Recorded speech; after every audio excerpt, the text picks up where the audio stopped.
Catherine Barton was Isaac Newton's half-niece, probable mistress of Charles Montagu and later, the wife of John Conduitt. Early life. She was the second daughter of Robert Barton and his second wife, Hannah Smith, half-sister of Isaac Newton, and was baptized at Brigstock, Northampton on 25 November 1679. She was remarked upon by several men to be beautiful, witty and clever. Sometime after her uncle Isaac moved to London to become Warden of the Mint in April 1696, she moved there to live with him. She was known as a brilliant conversationalist, and attracted the admiration of such famous figures as Jonathan Swift and Voltaire. Her uncle Isaac was also fond of her. An excerpt of an uncharacteristically warm letter from Newton survives, regarding her contraction of smallpox. Pray let me know by your next how your face is, and if your fever be going.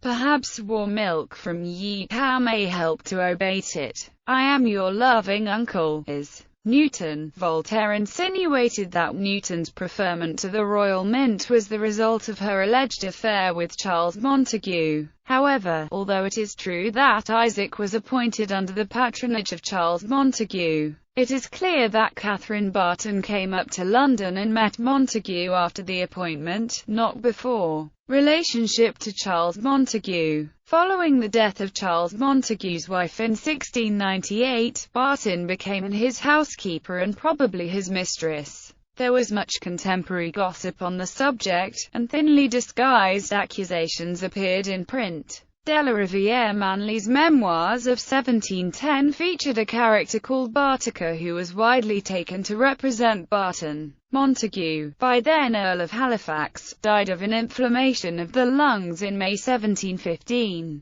His will contained 2 codicils. The first, dated 12 April 1706, left the sum of £3,000 and all his jewels to Barton. A second, dated 1 February 1713, left her an additional £5,000 plus his interest in the rangership of Bushy Park in his manor of Apscourt in Surrey to pay for the repairs to Bushy Lodge. On 30 August, however, he revokes the first codicil and begs his executor, his nephew George Montagu, not to make a dispute over her legacies. Montagu wrote that these bequests were, as a token of the sincere love, affection and esteem I have long had for her person, and as a small recompense for the pleasure and happiness I have had in her conversation, marriage. Barton then returned to live with her uncle at his home in St. Martin's Street. On 9 July 1717 she became engaged to marry John Conduitt, who had only set foot in England a few weeks earlier in May of that year. On 23